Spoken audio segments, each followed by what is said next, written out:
This here is a viewer's extremely old, extremely nasty PlayStation 2.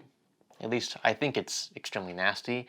And the reason why I think that is because I know firsthand that this thing has never been cleaned, because this is my PS2. It's the one I grew up with. My dad bought us this thing when I was just a boy, and we used it forever. We used it all the way through high school. Yeah, we never really bought like the latest and greatest consoles, so when I got this, we kind of just held on to it and played tons of games on this for over a decade. And like I said, it's never been cleaned. We've never taken it apart. We've never done anything to it at all. It's even got a little Apple logo on it.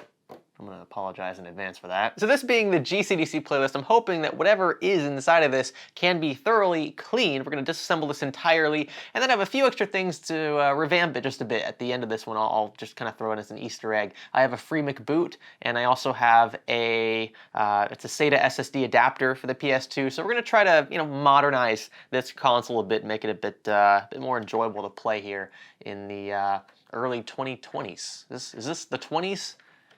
Not like the roaring 20s, I suppose, but it's the 20s again. That's so weird to say. Anyway, I am super excited to see what is inside of this thing. I'm assuming there's going to be quite a bit of dust that we'll need to get rid of. There's a lot of dust on the exterior as well, in and around the frame, these little grooves here on the sides of the console. So I imagine, yeah, internally there's going to be quite a number of dust bunnies, but it'll be fun. It'll be great. The transformation should pay off. I hope you'll stick around. Stay with me. To get rid of that annoying Windows activation watermark, head on over to VIP SCD Key and purchase a Windows 10 Pro OEM key for a fraction of the price of retail. Just use a secure payment method like PayPal, enter your product key into your PC settings window, and say bye-bye to the watermark. And be sure to use our offer code SKGS for a sweet discount.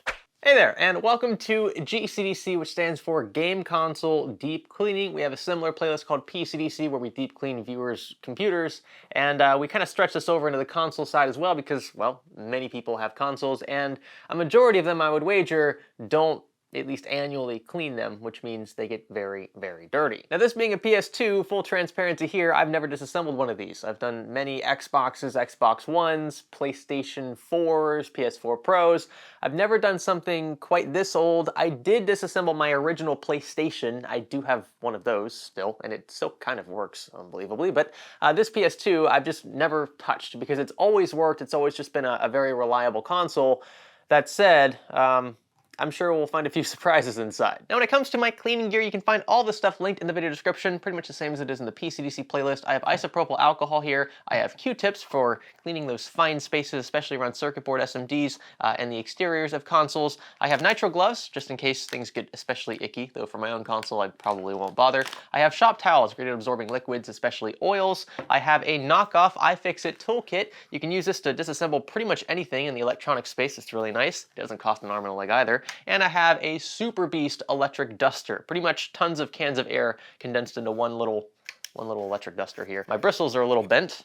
Not sure how that happened, but should still be effective. Oh, and there is one more important product that I am so glad I've taken advantage of recently, and that is from Levoit. Their core series of air purifiers has helped tremendously with cleaning up the atmosphere in this office. I try to section this off from the rest of the house because I have young kids, and I don't want them breathing in all the crap that I bring home, right, from random strangers, essentially, computers and consoles. It's super gross. So when I close the door, right, all the dust that this thing blows into the air just stays in here. So it gets really cloudy, very disgusting.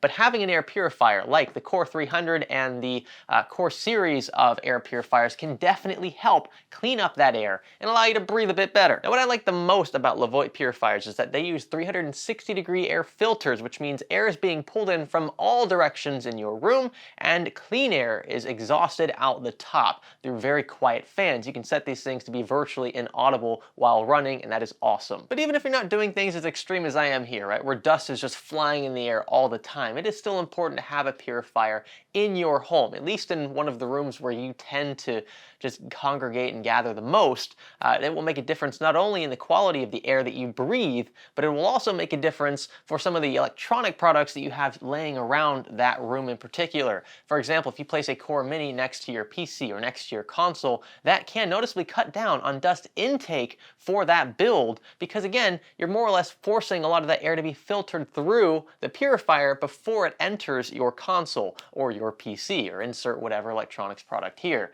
And I think that can really help in the long run save you time in having to clean these components because they won't get as dirty as fast. Just another reason to consider a Levoit air purifier. You can check them out, by the way, linked in this video's description. By the way, one more thing before we get started. I didn't mention it earlier, but we clean these consoles. We also clean computers for free in and around Orlando, Florida. We do not charge a dime. So long as you're okay with us filming these processes, we can monetize these videos. That's how I make my money here on YouTube, and I don't feel like offloading any of that cost to the owners who are already gracious enough to loan us their systems for a few days. So if you have a dirty console especially, check out the video description, info there on where you can contact me so that I can clean it and not charge you anything. Now it is time to disassemble, and again, full transparency, I have not ever taken apart one of these. I've taken apart many PlayStations before, but not a PS2, so I am actually referencing a video as I go along, and I will be showing you what I am doing throughout this. You'll find most of the screws to get the cover of the unit off are under these rubber feet, so we need to remove these first. This is where having pry tools comes into play. Yep, there's one exposed Phillips screw there. There are 2 more under these plastic caps. All right, so that looks like 8 in total. You can see here how long these screws are. They thread all the way through the unit. We'll get these last 2 out of here. It always helps to have a magnetic screwdriver as well. You'll notice this little warranty sticker here. This has never been removed. Again, the console's never been disassembled. It's never been cleaned inside. So there's just more proof of it right here. All right, and now I think we can go ahead and pull this top cover off. Wow, look at that. We do have a small ribbon cable here to mind. Be very careful of that. It runs along the side of the optical drive. Yeah, and looks like this is for the power and reset switches as well as the CD tray opener. And this here should just pop right out. There are no screws holding it in.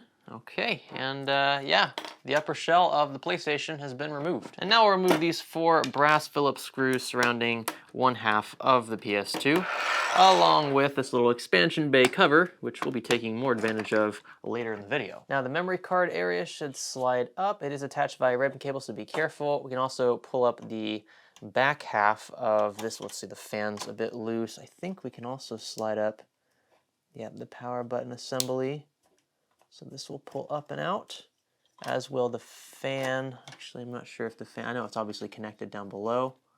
Don't want to pull on this just yet. Aha, another hidden brass Phillips screw. We'll get this out of here. And with that now, I think we can go ahead and pull apart the bottom half of the covering for the unit. This is gonna be a bit awkward here.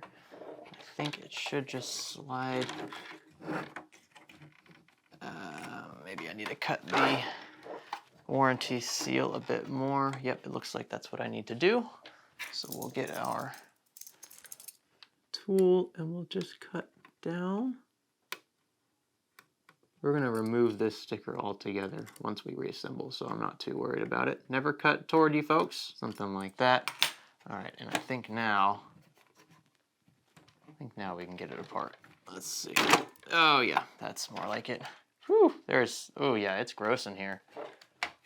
Wow, this is disgusting. Yeah, that's what a 10-plus-year-old PlayStation, actually even older than that, looks like. And this actually isn't all that bad. I've seen much worse than this. You can tell we've got quite a bit of dust there in that front corner, and just a very cool looking pattern of dust at the base of the shell. Over to this side, still more dust. This is supposed to be black, and instead it looks quite gray, which we can very easily clean up with some soap and water. There are 4 Phillips screws around the cover of the optical drive. We're gonna remove these. They are quite small, so we might have to switch Phillips heads. We'll just pull this off here. Should be able to see the laser assembly. Whoops, underneath. Hey, Tetris! I totally forgot we still had a game in here. I actually have still been playing this rather recently. This was at my parents' house for a very long time. So every once in a while I like to just, yeah, play with the throwbacks. So we'll pull this out. And, oof, yeah, we should definitely clean the laser. We can detach the ribbon cable here from the memory card area. I think we just pull back on this tab or lift up. It's one or the other. Ah, it does lift up, okay. So we'll lift up and then that'll just slide out and we can clean this ourselves. We don't need to disassemble this any further. Same goes for this power supply connector. This leads obviously to the, well, the connection at the back of the unit. So we're just gonna pull back on that tab and lift this up. and that'll slide out. Now the optical assembly itself should just slide right out, but we have multiple ribbon cables on the underside of this and we need to tackle. We'll want to carefully remove this power supply board from underneath. It is held in by 4, it looks like brass Phillips screws. I think this is just held in by a few prongs. One side of the board, let's see. So I'm gonna pull straight up here.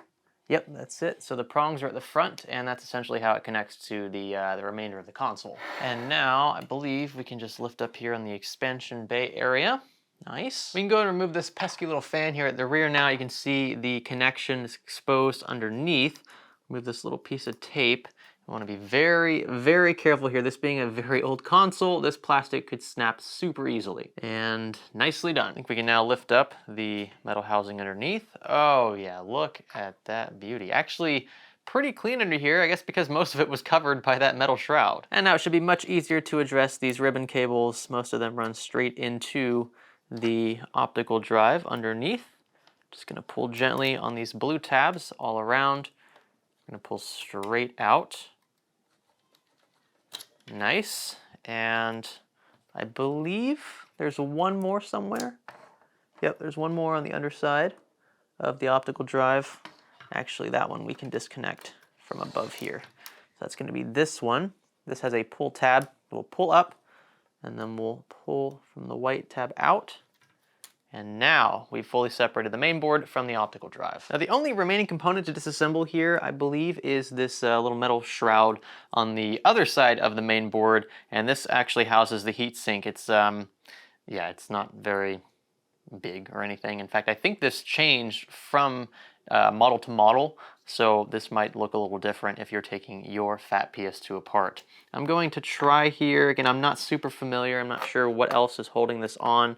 If we have thermal pads or what have you that are just a bit sticky, I think it should just pry right up because there aren't other physical connections.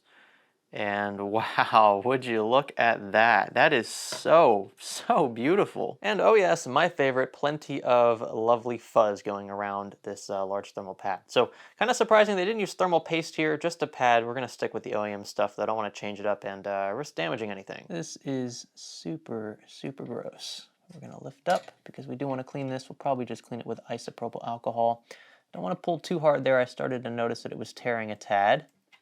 So we're gonna just wiggle our pry tool underneath and slowly work our way around. And with that, I think we can just lift away. Oh yeah, wow. Now there is one other primary component here, this being the optical drive, that we could disassemble further. However, there are so many small intricacies involved with this. You actually have to power the PS2 back on in order to open the CD tray to get further in here. I just don't want to bother. We can access most things from the exposed housings on either side, and we'll just blast it with a ton of air, take some IPA, and very lightly clean the laser. Make sure that this is in tip-top shape for when we reassemble. All right, now we're gonna start piece by piece here. I'm outside because we're gonna blast this stuff with water, all the plastic components. We'll remove this Apple sticker, finally, after several years, and we'll get the water hose.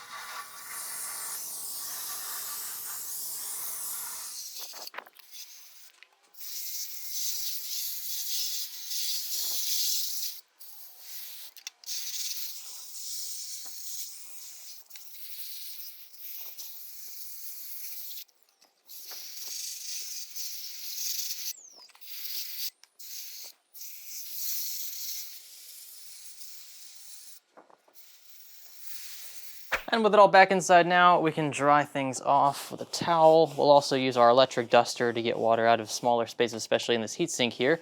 By the way, I timed this perfectly because now it is absolutely storming outside. I would have had to have done all this by hand indoors, which wouldn't have been fun. This plastic on top really cleaned up nicely with just water. If you notice any harder stuck-on grime or stains, you could try adding soap to the water and scrubbing with maybe a toothbrush or something, but I think this is good enough here. I'm actually really surprised at how well this cleaned up.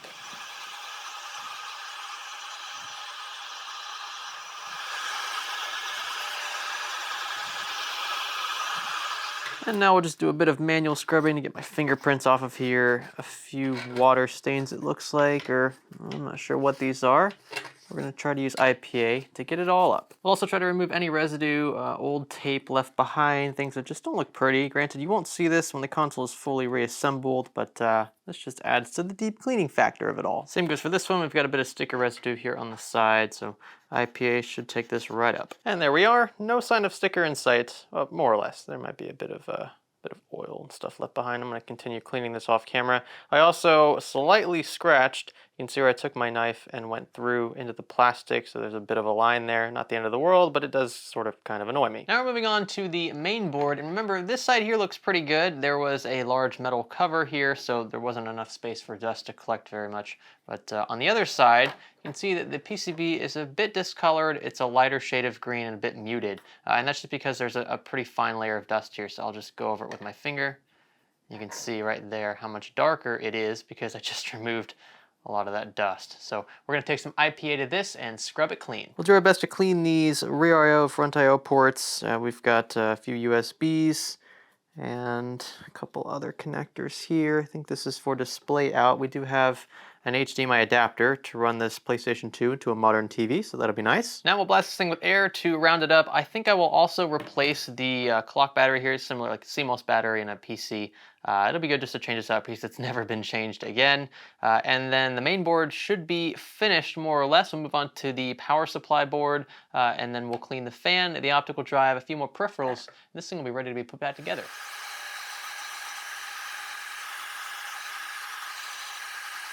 All right, and would you look at that? Something about clean, bare main boards. It just looks so dang good. The underside here looking the same. Really like the way this turned out. So pretty much as close to new as we can get it, you know, within reason. We're going to set this to the side, again, move on to some other things. Now for the power supply, you'll want to be extremely careful. If you don't know what you're doing, please do not attempt this. First off, you shouldn't even be touching the board itself. There are things on here that can kill you even when partially charged. You see this large cap right here? This is a 220 volt, it's a 270 microfarad capacitor. That will kill you. So be very careful here. I'm not going to manually scrub with isopropyl alcohol and Q-tips. I'll just be using my electric duster. We'll be getting loose dust in and around these SMDs.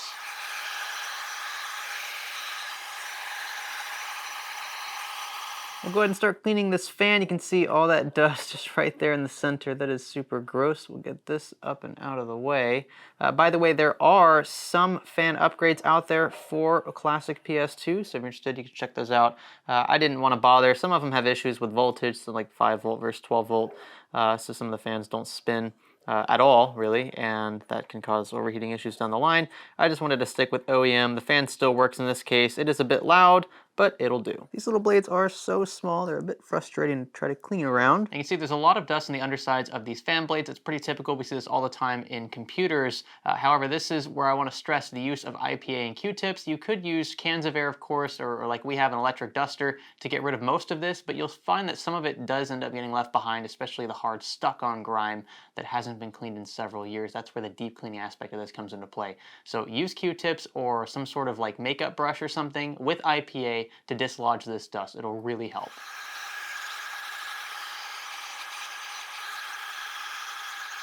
And here we are. The fan is looking so much better. Not a single speck of dust in sight that I can see. The only thing we could do that we haven't yet is remove this little sticker tab here at the back of the fan and add a few drops of machine oil just to lube up the bearings a bit. That'll breathe totally new life into this old fan. We're gonna use some IPA and very carefully scoop up the dust. These more like dust bunnies wrapping around this thermal pad. It's a very large thermal pad and we don't want to mess it up and have to switch to something else. So we're going to be very careful here. The IPA shouldn't hurt the thermal pad. A lot of people ask me how they can clean theirs, especially in their graphics cards and such. But you can just very carefully glide over it with IPA. If you start being more aggressive, maybe start scrubbing pretty hard, you might tear into the surface of the pad, and then at that point you might as well just replace it outright. So just be careful going around. You should be fine. Flip this over. There's quite a bit of dust here on the back side. Wow. Just gonna try to scoop all this over to one side, rotating the Q-tip as I do it. Yeah, there's a ton of dust on here, golly. And for this plastic cover, IPA shop towel should do it. It's already fairly clean, so we'll just give it a quick scrub. Just get rid of surface dust. Oh, this blue line's completely come off. Oh well, not a big deal. Yep, looks pretty good to me. That was Lisa, by the way. She, for some reason, wanted to help, I guess. We're scrubbing just a few more things here. This is the power switch at the rear, also the power cable port. And I think the last thing we need to do then after this is clean the optical drive. We're probably just going to clean the laser and give it a light dusting again. I don't want to disassemble that any further. So this is the most sensitive part of the PlayStation, and we want to make sure not to damage not only the rails that slide the laser back and forth, but also the laser itself, because of course we need that to read the discs. So we'll clean that at the end because it's probably going to get a bit dusty once we blast it with air. Again, very lightly going to scrub around the mechanism. We'll also flip it over and try to get some of the loose dust out from the underneath. And then we will just take a cotton swab and lightly clean the lens itself. We won't use any alcohol at all. I don't recommend that for these kinds of lasers. Alrighty, and again, we'll just take a Q-tip very, very lightly here. Gonna scrub the top of the laser. Oh yeah, there was quite a bit on there. All right, and I believe that there will do it. Just trying to get up a few more stains I see around the exterior.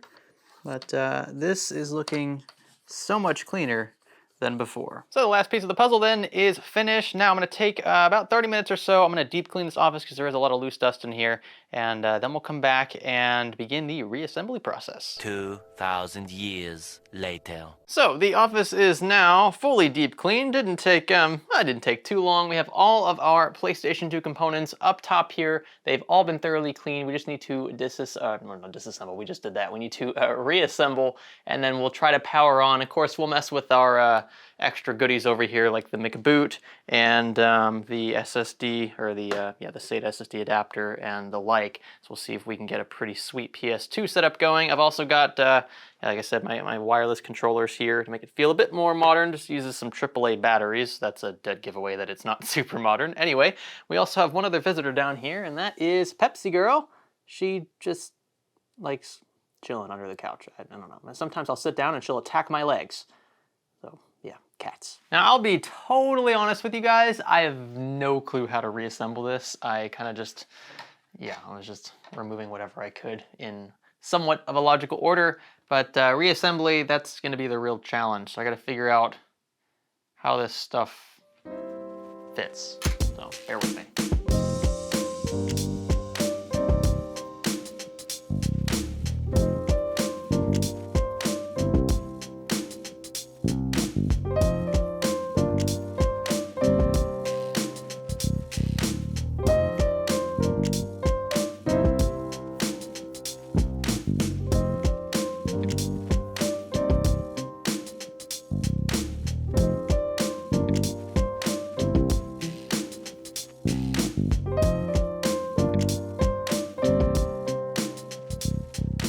And that should do it. There we go. This is a fully reassembled PS2 that has been deep cleaned. It really wasn't all that difficult. I expected it to be a bit more challenging than it was. I think just because it's an older console, there weren't too many issues that arose. But I will say that if, again, you're not very confident working around electronics, especially power supplies, just don't bother. You might just be able to spray air into the unit from one side, have it come out through the other. I mean, that should help. It's not going to be a deep cleaning by any means, but it's better than, potentially nuking your hardware. So just be mindful of that. It turned out really nice. It is significantly cleaner than it was when it first arrived here in the office, and well, especially that fan got a lot of dust out of the thermal pad that was in there. I mean, all around, looking a lot better. I do wish I had another sticker for the PlayStation logo. I don't, unfortunately, so it's just gonna be more of a blacked out, kind of stealthy look, but it looks super clean. I'm really excited to power this on again. And I'm gonna test this way without any mods or anything attached to the unit, just to, again, make sure that as is, it's back up and running. So we'll connect the power supply cable here. I'm super anxious.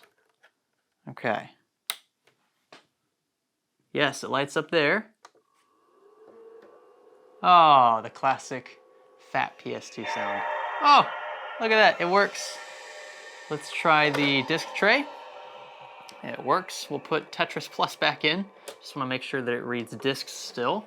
All right, so Disk reader works as well. We didn't screw anything up. That's always a win. I've set up a blank SSD of 480 gig, which is way more than we'll probably need, through WinHip, so that this is ready to go for our PlayStation 2. And this will literally just slide into the console through the back, and we'll screw it down, and that's pretty much it. This, along with the McBoot memory card, will allow us to access games without having CDs in the optical drive. And with a bit of help from some tutorials, I'll have one link below if you're interested in doing something similar to this with a McBoot memory card. We are able to boot into our SSD, and you can see I've installed Tetris Plus. This is not the Tetris Plus CD. The CD is not in the console anymore. I took it out, but we went ahead and installed the ROM from my PC, and we can play Tetris Plus without the actual CD anymore. Just pivot over to the right, and we'll scroll up to hit play.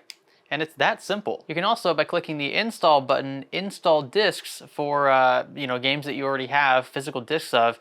You can back up those copies to your SATA SSD that you've connected through that bridge that I showed you earlier. So if you want backups, you don't want to deal with CDs at all, maybe your CD's like pretty close to kicking the can, then you can obviously transfer that data to the storage drive. So really cool. This is just a small little facet of everything you can do with the McBoot memory card. So check it out. I'll have it linked below if you're interested, you have a PS2 and you want to start reliving the good old days. So that's it for this one. We were able to get the PlayStation 2 not only disassembled and deep cleaned, but we also modified it a bit and modernized it through an SSD that makes loading games through the McBoot memory card much faster, and of course we can save games onto our SSD now that we've got baked into here. It's pretty cool. There's a really loud bird that just flew right by the window. But, a few things I still would have liked to have changed. Maybe the fan. I wanted to keep it simple for now, but the fan is quite loud. But we shouldn't have any thermal issues that I can think of because, again, we deep cleaned it. So it's very clean inside. It looks almost brand new, and I expect we still have plenty of life to take advantage of here in this PS2. I'm going to ask Dad if I can keep it because I really want to play some old PlayStation and PlayStation 2 games. It should be super fun. We've got wireless controllers now. So that might be what I'm doing for the next week or two. The wife's going to kill me because it's something else that's going to draw my attention away from everything else. But it's a balance. All of life is pretty much a balance. So we'll find a way. I'll find a way to make time for the PlayStation 2. Thank you so much for watching this far in this video. Again, be sure to check out relevant links in this video description if you want to deep clean your console and you live in and around Orlando, Florida. You don't actually have to deep clean it yourself. You could just send it to me and I'll do it for free. I appreciate all of those inquiries, especially ones where like the console's super dirty. Those are perfect for videos like these, and it allows me to continue doing what I'm doing here. If you enjoyed this one, give it a thumbs up. That would be greatly appreciated. Consider subscribing if you haven't already. Leave a comment down below, and I'll catch you in the next one. My name is Greg. Thanks for deep cleaning a console with me.